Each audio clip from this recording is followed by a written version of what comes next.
We're going to kind of follow up on the last series of speeches and point out to the American public over the next month, and we are now going to leave for about 2.5 weeks, over the next month, all eyes should be on the Republicans of the House of Representatives as we finally dig in and try to tackle the biggest problem that America faces today, and that is the illegal immigration across the southern border. I want to give you folks some statistics because I've talked to a lot of people, and some people are still confused and think we will be mean if we try to cut off the illegal immigration or xenophobic or something. I want to point out to the American people one more time that the number of people coming across our southern border each month is historically wildly high, and even high by the standards of the Biden administration. The most recent figures we have are still for October of 2023.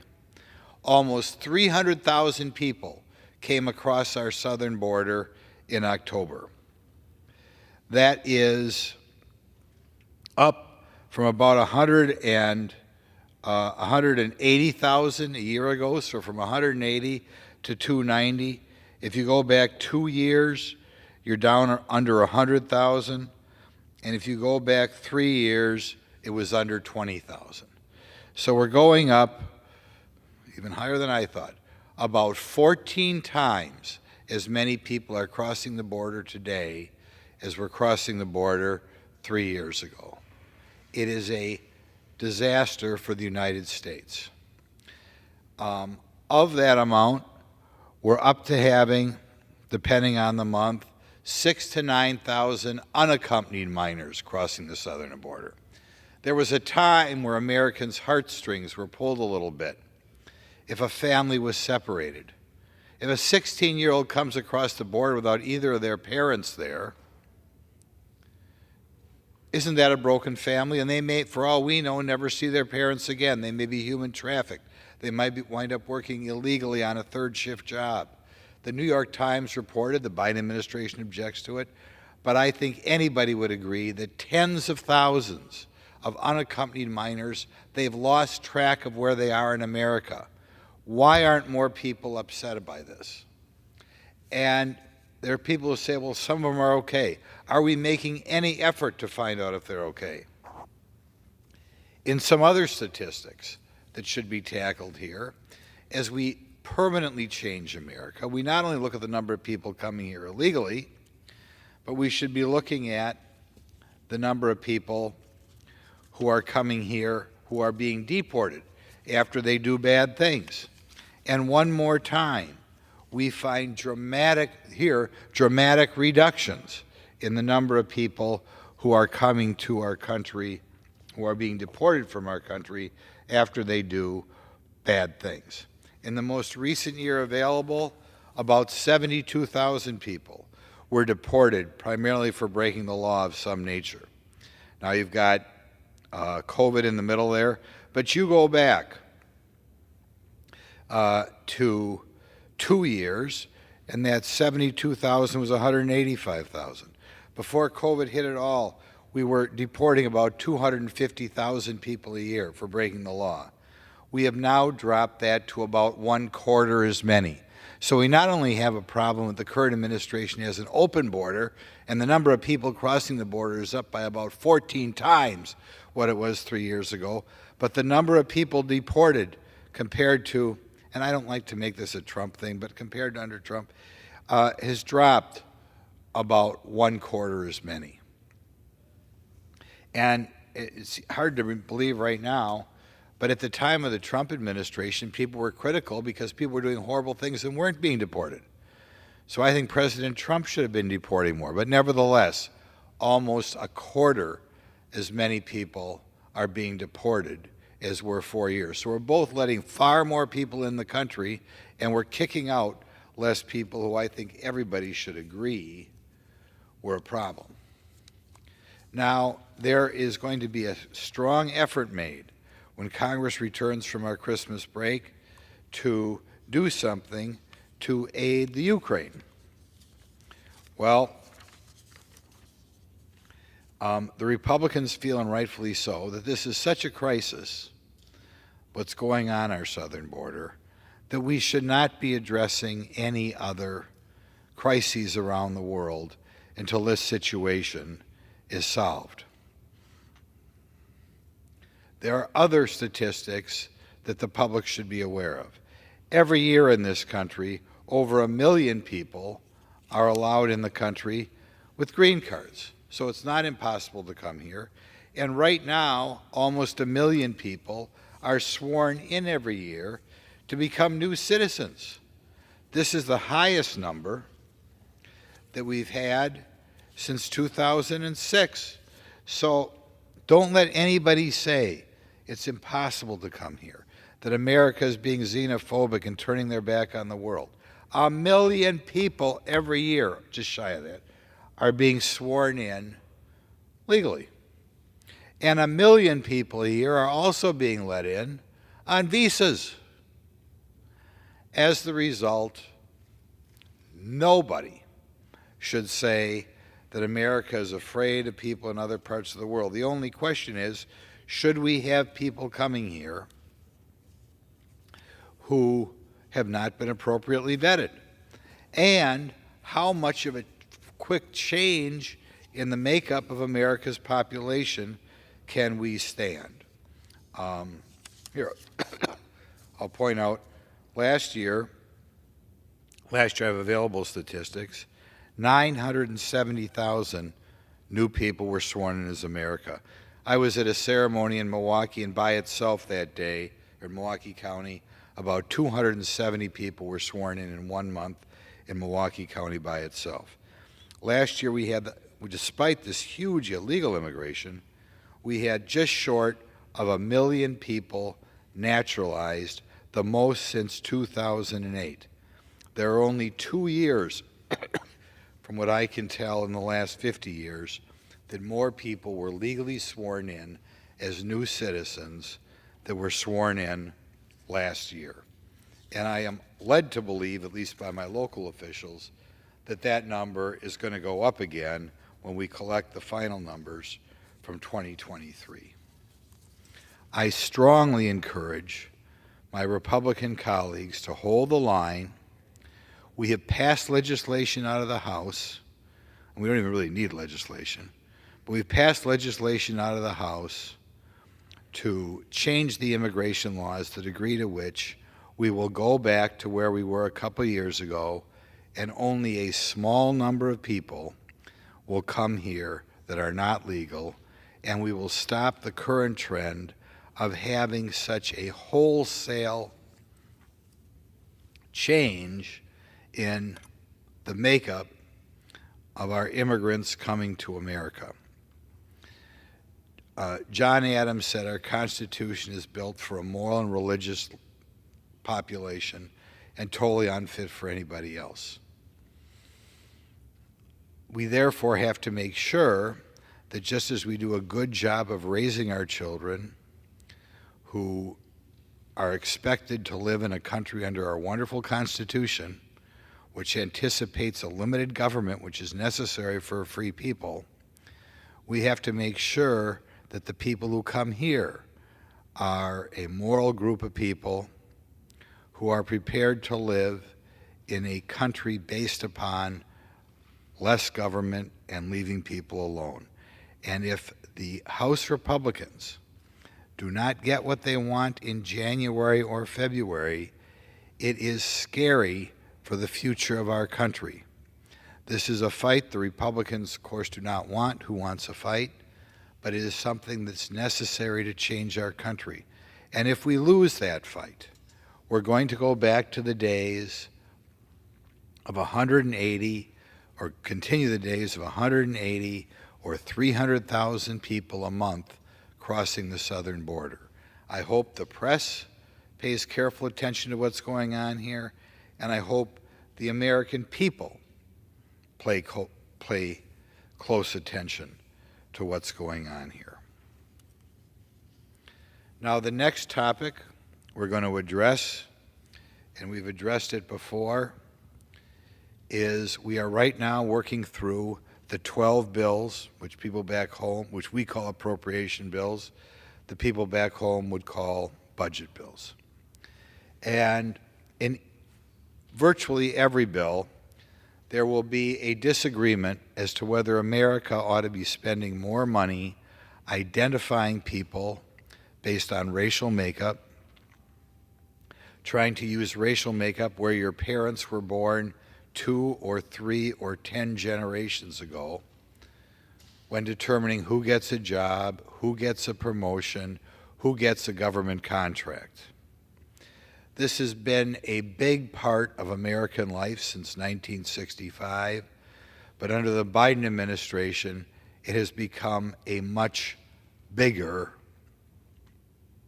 you could say problem, but a bigger part of American life, as we ask people what their racial background is. I personally became aware of this, and maybe I should explain why it's something of concern to me, when a local human resources professional who contracted out to someone, and this business had over 50 employees, and it's something that every business with at least 50 employees has to worry about. They were going to hire a new engineer, and they were told by a firm they had hired to monitor this sort of thing that if they currently had 4 men who were engineers, they had to make sure the 5th person was a woman. In other words, despite the fact that a guy owned this company privately, the government was going to sit in the room and say, we don't care if you think the best guy for this job is a guy, it's got to be a woman. Later on, they were going to hire a new member of management. I think before this time, they had 4 members of management who all happened to be white folks. They were told the next person should be a person of color. And again, this person who called me was a human resources professional, a woman herself, but she just felt something was wrong with this. You know, it's our company. If we find somebody we think we ought to hire that person. The Biden administration and virtually every agency wants more attention paid to where people come from. I think there are 2 justifications for that, and I wish we were debating it more openly. The first justification is diversity. But I question whether that's really the motivation or just to divide Americans. The reason I say that is when you identify people by their ethnic background, it has nothing to do with their life experiences or their opinions on any individual issues. Some of the rules make no sense whatsoever. When identifying somebody, a person self-identifies. You could be 1/4 a protected class or 1/8 a protected class, and the government will say, because you are, say, 1/8 Peruvian, that therefore you bring a diverse viewpoint, and it's important we bring you into a company.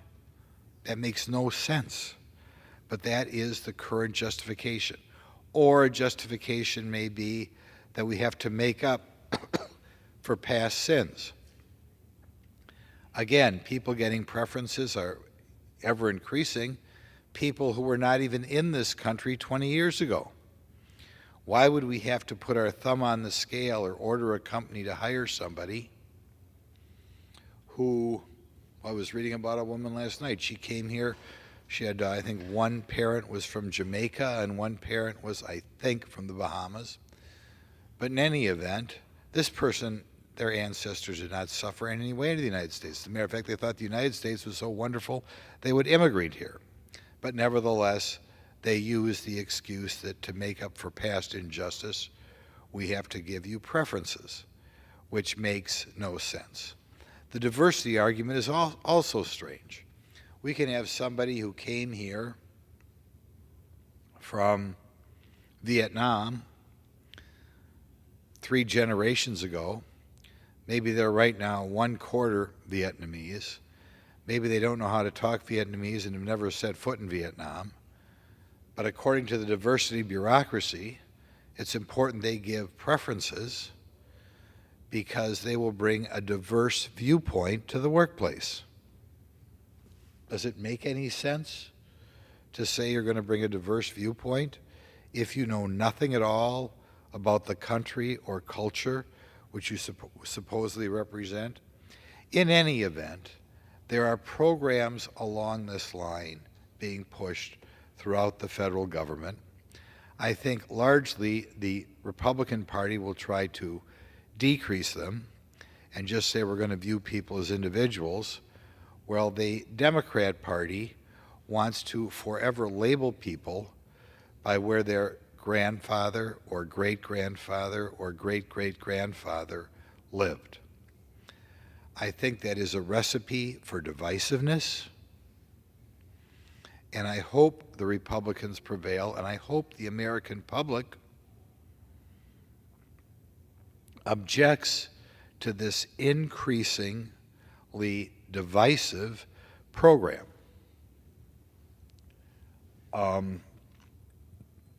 I want to focus on one area in particular. Recently, the Biden administration has decided to add to the groups of people who I think will be given preferences in a government contract. By the way, I recently toured a company owned by and run by a guy from Asia. His parents had founded the company and were very, very successful. But despite the fact that from what I could tell, he was going to inherit a company worth tens of millions of dollars and had lived a very lavish, you could say, spoiled life to this point, he was taking advantage of, or was being given advantage for government contracting because he was perceived to be a protected person, or a person who needed assistance. This person who was going to inherit tens of millions of dollars, who was living in a upscale Wisconsin suburb, but under current law, he had to be given preferences over maybe somebody who lived in America for generations, who was brought up in a difficult background and founded his own company, working it up from the ground up, but because of this divisive affirmative action sort of stuff, the guy whose great-great-grandparents were here, was going to be given a disadvantage in getting a government contract because he was not the son of Asian multi-millionaires. We ought to have a discussion about this. Is this the sort of thing that should matter? But the Biden administration, in addition to trying to hire all sorts of new people in our agencies, they want a new group that would be considered a person of color and get preferences, and that is Middle Eastern or North Africans. Now, a couple comments about that. Right now, people, if you look at a map from Morocco all the way over to Iran, are considered just like any other American. They're not given preferences. Why they would get preferences, I don't know. I think most people from this part of the world have immigrated here only very recently, so I don't think you could say their parents or grandparents or great-great-grandparents were treated poorly in this country. Insofar as I know people from part of this world, I think they think like every average American. I don't see what sort of diverse viewpoint they're bringing to the workplace.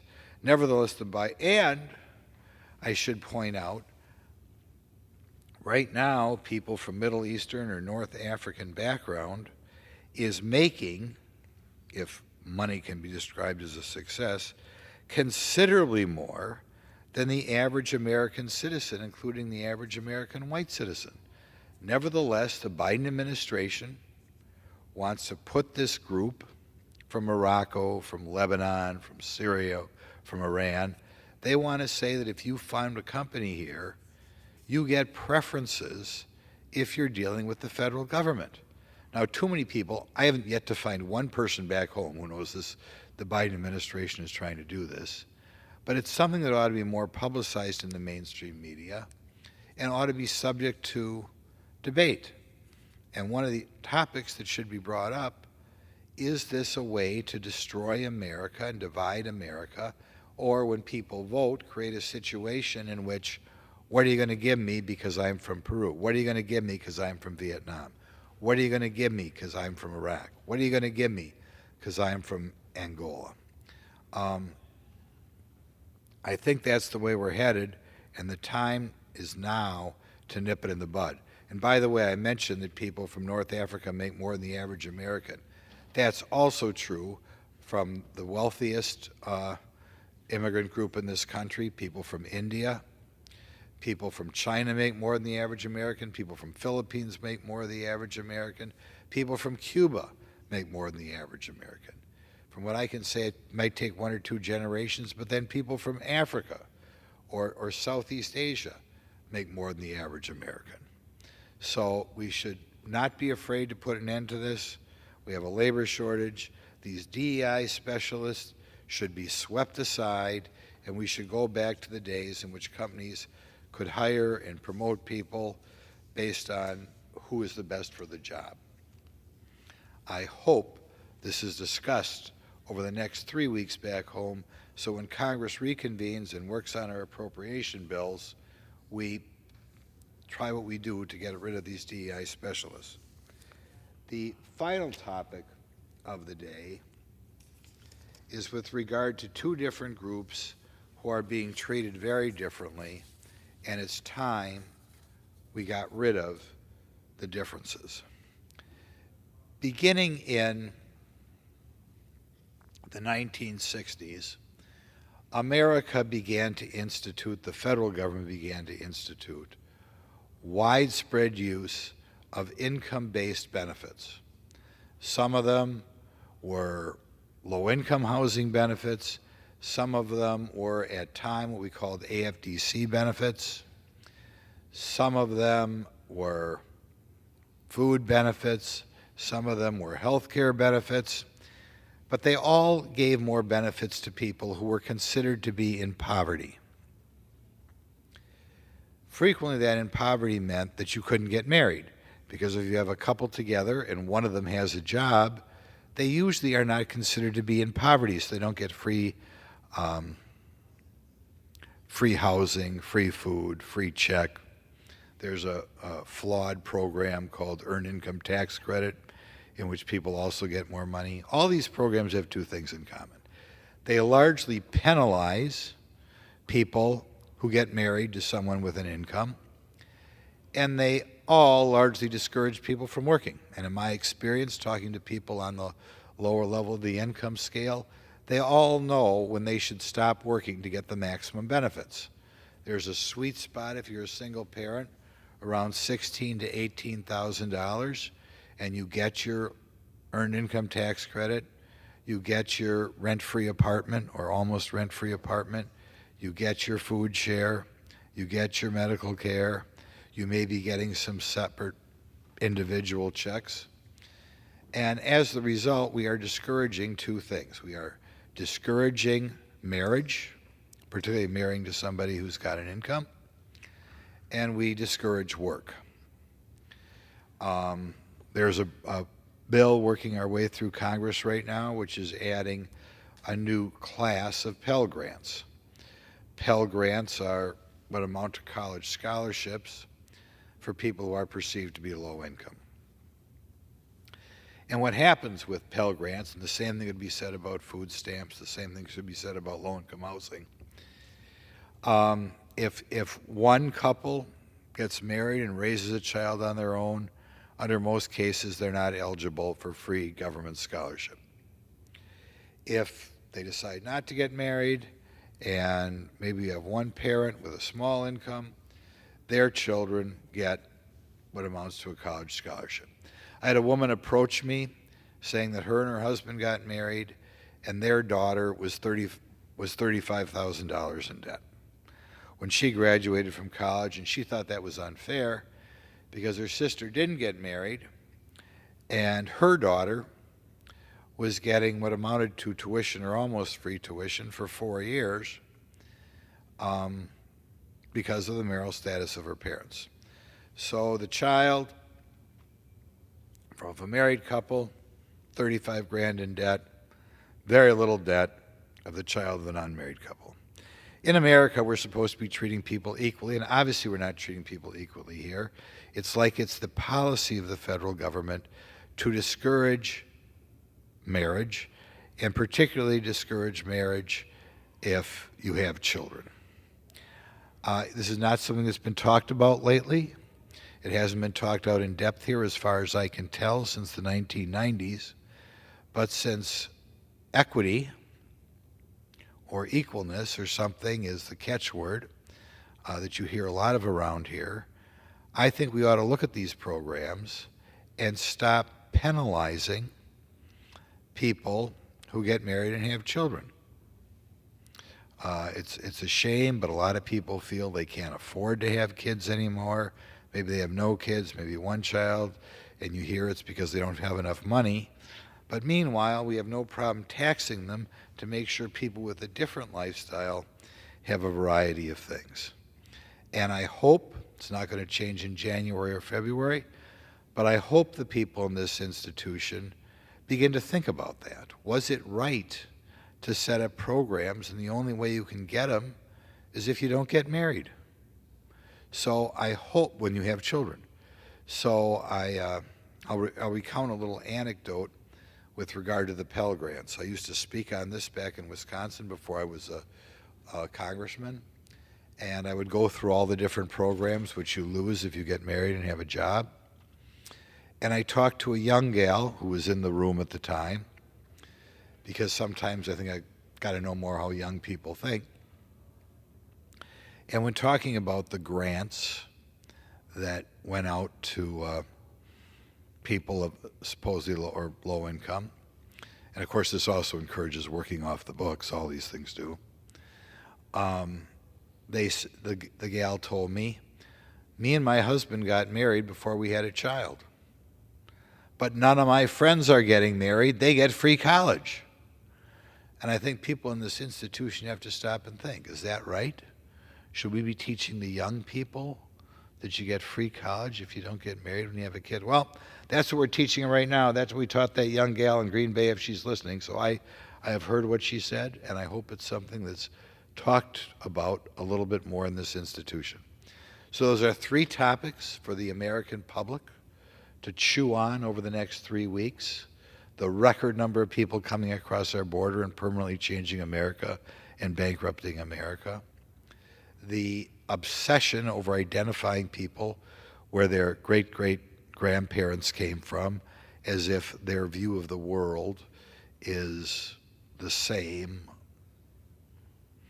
of somebody who was born in Mexico or China or somewhere else in the 1890s, and our rather strange policy of trying to discourage people from getting married before they have children. Hope the American people chew on that. And now